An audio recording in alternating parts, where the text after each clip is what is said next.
Hello friends, my name is Shayla and today I'm here to do some manga recommendations for you.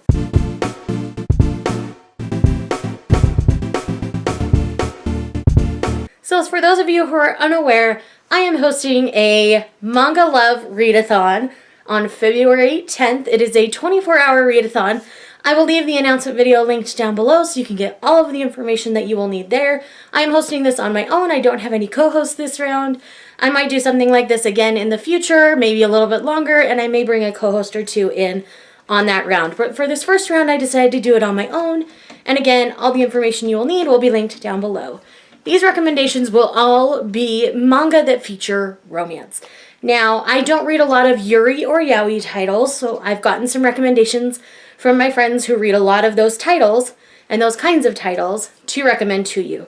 I know in the Yaoi category I have non-explicit and explicit recommendations so that you can find one that caters to what you're looking for. In the Yuri, I did not get that specification. Just read carefully, and I'm sure one of my friends will let you know what's what down below.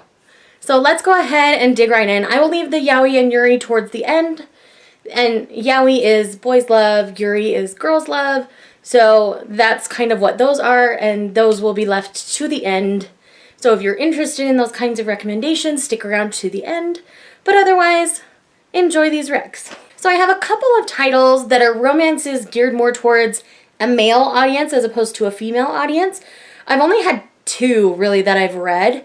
And I have a review for the first one on my channel. I will leave that linked down below. And that is Forget Me Not. We're dealing with a man kind of going back through his life to figure out who he loves. He's kind of got some options and such. And so that's kind of what this is about. This takes a very serious tone. It's not really silly or anything. And at points, this was tougher for me to read just because you see our character make boneheaded mistakes. But I think that's kind of a common theme for these ones geared more towards men, because the other title that I have, which is Moteki Love Strikes, is kind of along those same lines. In Moteki, we're dealing with a 30-year-old man who has never really had much luck in the love department, and after he's turned 30, he feels he's hitting his Moteki, his season of love. And so all these girls from his past kind of come out of the woodwork and are kind of pursuing him, and he's kind of trying to figure out what to do with all of this because he doesn't know. So this is the second omnibus, and I will most likely be reading this during the readathon. The first half, I didn't love it, but I didn't hate it. I did like the direction it was going towards the end of the omnibus, which is why I opted in picking up the second omnibus, and I think this concludes the entire series. I'm not 100% sure, don't quote me on that, but as far as I know, there are only two out in English at the moment. So the biggest stack of recommendations I'm going to have are like shoujo and josei romances, because that's what I tend to read a lot of. Most of these will probably feel familiar to you if you've been around my channel at all. But there are lots of amazing titles. If none of these cater to your tastes, I would be happy to recommend others on my shelf that I've read and loved. But I did not want to make this video like an hour long, so I can't recommend all of them. So I just picked a few of my favorites and ones you might not have heard of, and we'll go with that. So the first one is one that I'm really excited is finally getting in English published, and that is Ao Haru Ride. The anime around these parts is known as Blue Spring Ride, but we're dealing with two teenagers who, as middle schoolers, went to school together, really liked each other, had crushes on each other. All of a sudden, one of them moves away. In high school, they run into each other again. They're attending school together, though they aren't in the same class, and things go from there. So you see them as they get reacquainted with each other and get to know each other now that each of them has changed in many ways. This one is so good. The art style is beautiful. I absolutely adore this one. The next one, there's only volume 1 published out right now, but I also know there's an anime for this, and that is Kakuryou Bed and Breakfast for Spirits. This is like if, what was I trying to say? This is like if The Water Dragon's Bride and Kami-sama Kiss had a baby. That's how I feel this manga is. So we're dealing with a girl whose her grandfather has passed away and has kind of left her in charge of everything, and she can see the spirits in the spirit realm. We have a particular spirit, an ogre spirit, who is the ruler of this bed and breakfast who ends up taking Aoi, our girl, into the realm to pay her grandfather's debts to him by being his bride. And so that's why I kind of get both in this. So it's really, really good. I read this recently and it's fantastic. Like, I've read it in the last couple of days, but I strongly suggest you guys pick this one up.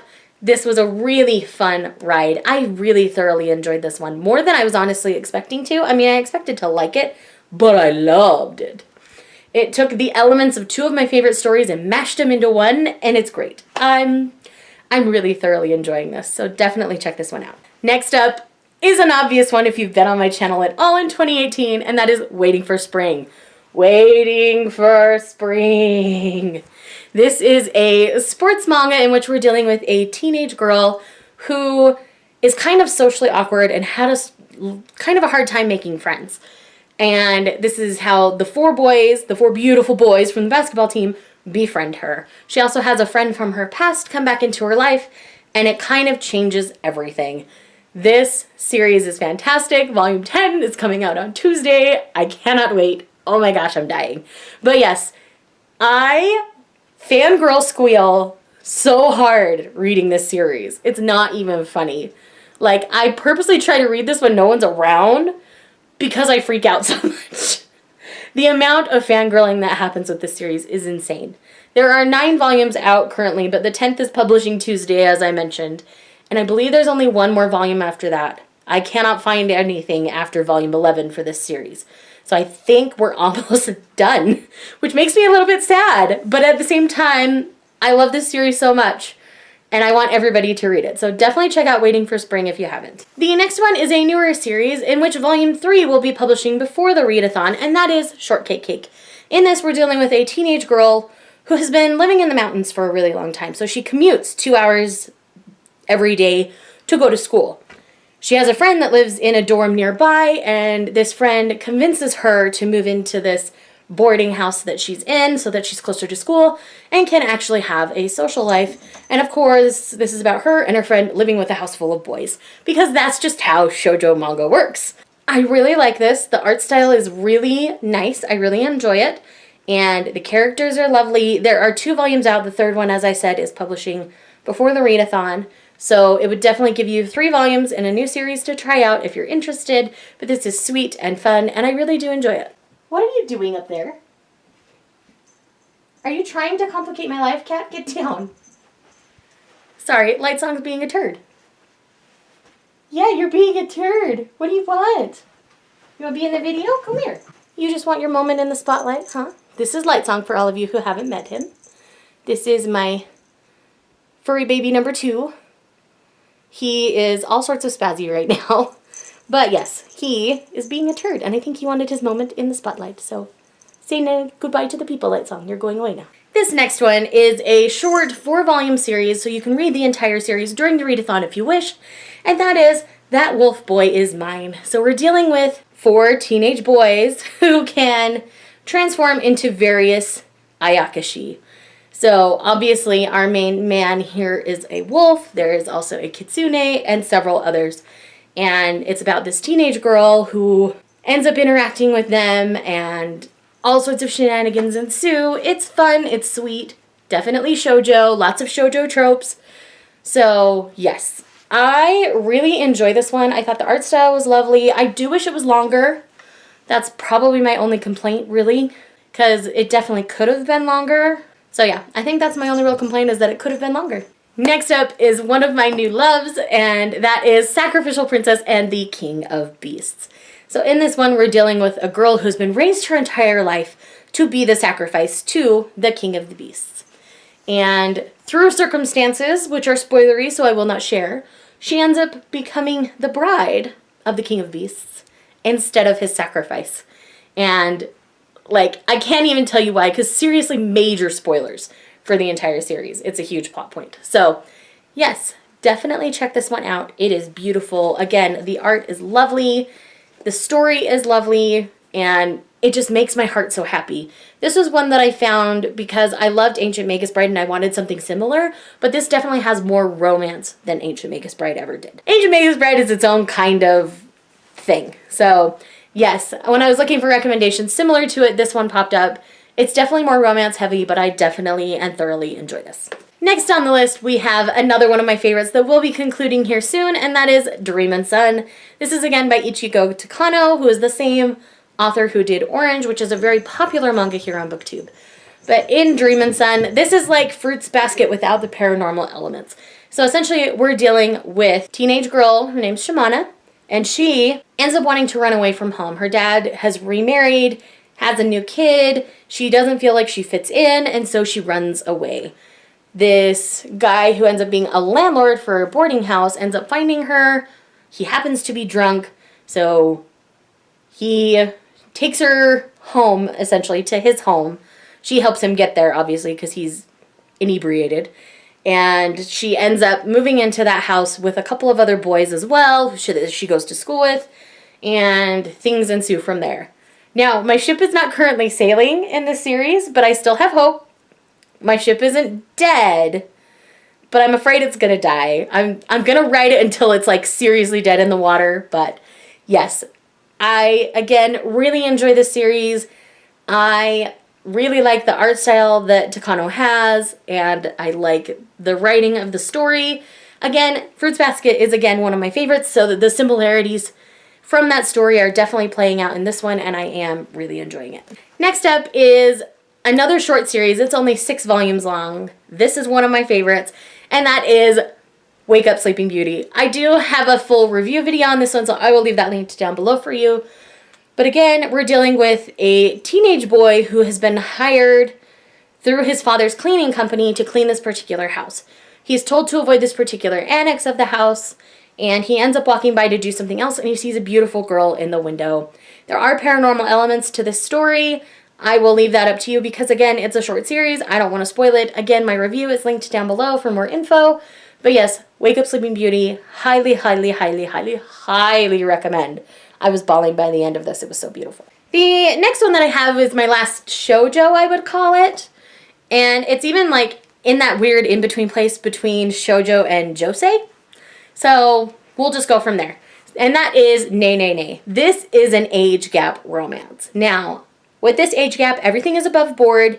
They are a married couple. It was an arranged marriage.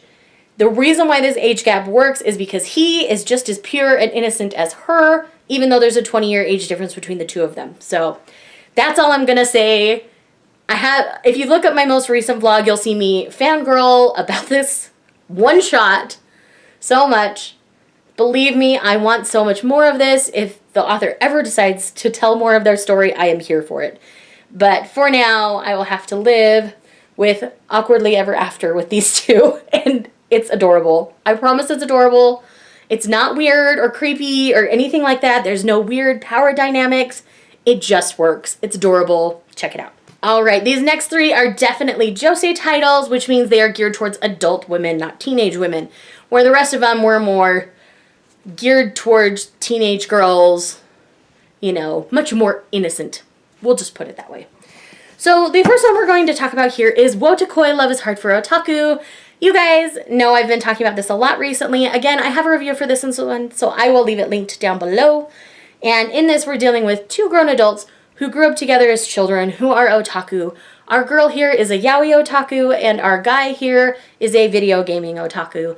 And they get reacquainted because they end up working at the same company, and through circumstances, they decide to try dating each other because dating non-otakus is kind of difficult.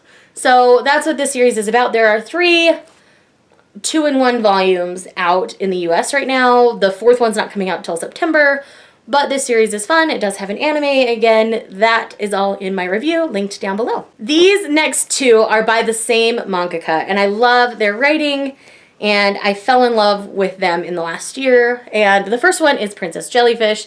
In Princess Jellyfish, we're following a girl named Tsukimi who is living on her own. Her mother has passed away, and she is a jellyfish otaku. So she is obsessed with all things jellyfish. She meets a beautiful stranger one night, and there's a circumstance with a jellyfish in which she meets this beautiful stranger, and everything in her world changes. She lives with a house full of what they call neets, which are like women in their 30s who don't work, don't have jobs, and just kind of live off their parents. that's what they call them. So they call themselves Amars because of where they live and such. This is fantastic. You get great character growth. You get amazing story, amazing humor. Like, this is just top notch. I absolutely love it. It's one of my favorites of all time. Definitely check it out. And the other one by the same mangaka is her newest work, which is Tokyo Terroreba Girls. The first 4 volumes are out as of the filming of this video. I don't remember if volume 5 comes out before the readathon or not. I will let you guys know in my February releases on my radar because that'll be coming soon. But yes, in Tokyo Terroreba Girls, we're following 3 women who are all around the age of 33. They realize they're past their prime in dating in life, and their goal now is to get married or find love at least by the 2020 Olympics. There is a lot of dialogue about love and romance and relationships and the definitions of those things in this series. I love what the mangaka is doing with it. She's brilliant. I absolutely love it. These women are very over the top, so be prepared for that. But essentially, they hang out at a pub and just kind of, bemoan their lives in a lot of ways.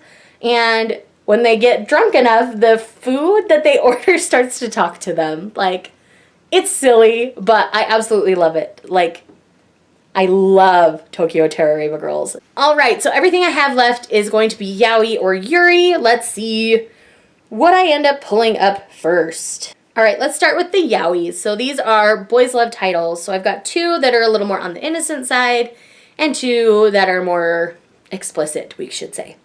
So the first one I'm going to talk about here is My Brother's Husband. This is getting a lot of momentum on BookTube, and this is about a man and his daughter whose his brother has passed away, and what happens is his burly Canadian husband of the brother comes to Japan to get to know his family and to get to know that part of his life. And so I've heard it's just really sweet and really just fun. Everybody I know that's read it has loved it. I have not heard anything bad about this, so I recommend it with confidence for that reason. The other one that's a little more on the innocent side is Go For It, Nakamura. So this is about a high school boy named Nakamura who is going to confess to his male classmate that he has a crush on him. So I've heard it's just sweet and fun and full of shenanigans. It's just a one-shot, so it's nice and quick. And I know with My Brother's Husband, there's two big volumes out. They're in hardback too. They're really nice. But yeah, those are the 2 that I would recommend that are a little more on the innocent kind of side. And then the 2 that are more explicit is Escape Journey. Now, I know that I had a friend that read this and thought there was rape in it, and another who said it was kind of like sexual play, who reads a lot more yaoi. So take that for what you will, but be prepared for that kind of a power dynamic, I guess you could say. And then the other one is 10 Count, which I know a little less about. I just know it has explicits in it.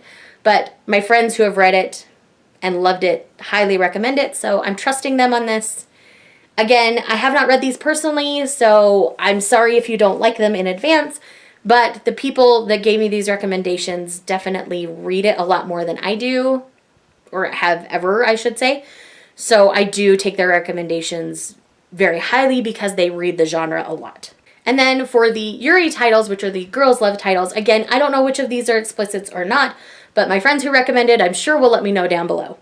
So I've got 5 total titles I'm going to recommend here. So I've got Girlfriends, Sweet Blue Flowers, Whispered Words, After Hours, and Bloom Into You. Now, I really know nothing about these titles, but again, the people that recommended these to me, and I got multiple people recommending all of these to me.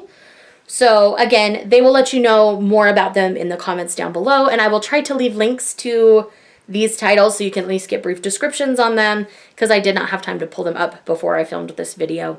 But yes, those are a bunch of manga recommendations that feature love. I hope you guys join us for the readathon. Again, all the information you need is linked down below.